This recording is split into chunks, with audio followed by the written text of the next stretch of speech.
ഇന്ത്യയുടെ ഭാവി പ്രധാനമന്ത്രി ശ്രീ രാഹുൽ ഗാന്ധി മത്സരിക്കുന്നതിന് വേണ്ടി കേരളത്തിലെ വയനാട്ടിലെത്തിയിരിക്കുകയാണ്. കേരളത്തിൽ മാത്രമല്ല, സൗത്ത് ഇന്ത്യയിലെ മുഴുവൻ സംസ്ഥാനങ്ങളിലും ഇതിൻ്റെ ആവേശം അലതല്ലുകയാണ്. പ്രത്യേകിച്ച് കേരളത്തിൽ ഒരു 20-20 മത്സരത്തിനാണ് UDF മുന്നോട്ട് വന്നിരിക്കുന്നത്. 20 പാർലമെൻറ്റ് നിയോജകമണ്ഡലങ്ങളിലും UDFിൻ്റെ വലിയ തരംഗമാണ് രാഹുലിൻ്റെ ഈ വരവോടുകൂടി ഉണ്ടായിരിക്കുന്നത്.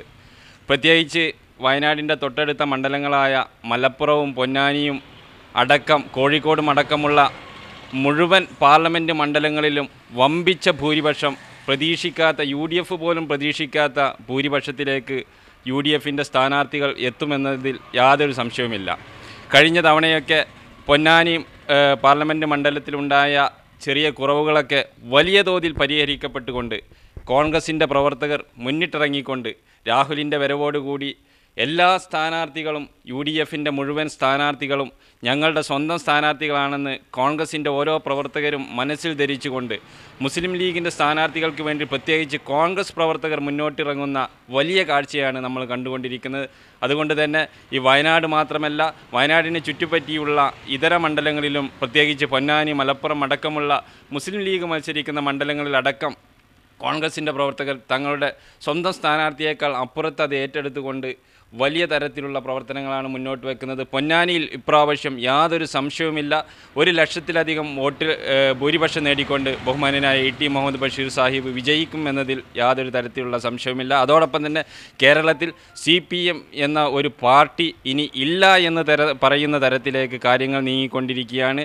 ഈ CPMൻ്റെ അവസാനത്തെ പാർലമെൻറ്റ് MP-മാരാണ് ഇപ്പോൾ നിലവിലുള്ള MP-മാർ. ഇത് കഴിഞ്ഞാൽ CPMന് കേരളത്തിൽ ഒരു MP പോലുമില്ലാത്ത അവസ്ഥയിലേക്ക് കേരളത്തിലെ CPM മാറിക്കൊണ്ടിരിക്കുകയാണ്. ഇന്ന് രാഹുൽ ഗാന്ധി ഇപ്പോൾ വയനാട്ടിൽ നോമിനേഷൻ കൊടുത്തിരിക്കുകയാണ്.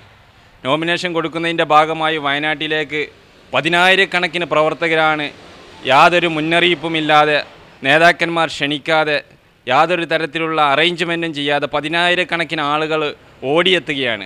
അതിൽ UDFിൻ്റെ പ്രവർത്തകരുണ്ട്, മറ്റു പാർട്ടിയിലുള്ള ആളുകൾ വരെ, അവിടുത്തെ സാധാരണക്കാരായ ജനങ്ങൾ, വയനാട്ടിലെ ആദിവാസി മേഖലയിലുള്ള ആളുകളടക്കം പരമാവധി ആളുകൾ അവിടെ എത്തിക്കൊണ്ട് 10,000-കണക്കിന് ആളുകൾ, ഇപ്പോൾ തന്നെ അറിയാൻ കഴിഞ്ഞത് 50,000-ത്തിലും അധികം ആളുകൾ അവിടെ എത്തിയിരിക്കുകയാണ്. അവിടെ വയനാടിന് ഉൾക്കൊള്ളാൻ കഴിയാത്ത അത്രയും ആളുകൾ എത്തിക്കൊണ്ട് വയനാടിനെ ജനനിബിഡമാക്കിയിരിക്കുകയാണ്. രാഹുലിൻ്റെ വരവ് അത്രത്തോളം ആവേശമാണ് ഈ കേരളത്തിനകത്തും പ്രത്യേകിച്ച് വയനാട് അടക്കമുള്ള ഇതര മണ്ഡലങ്ങളിലൊക്കെ ഉണ്ടായിരിക്കുന്നത്.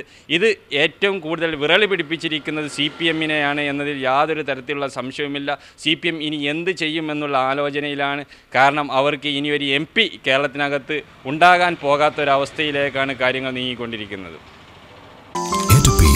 Paints and hardwares, Thrissur road, Valanchery.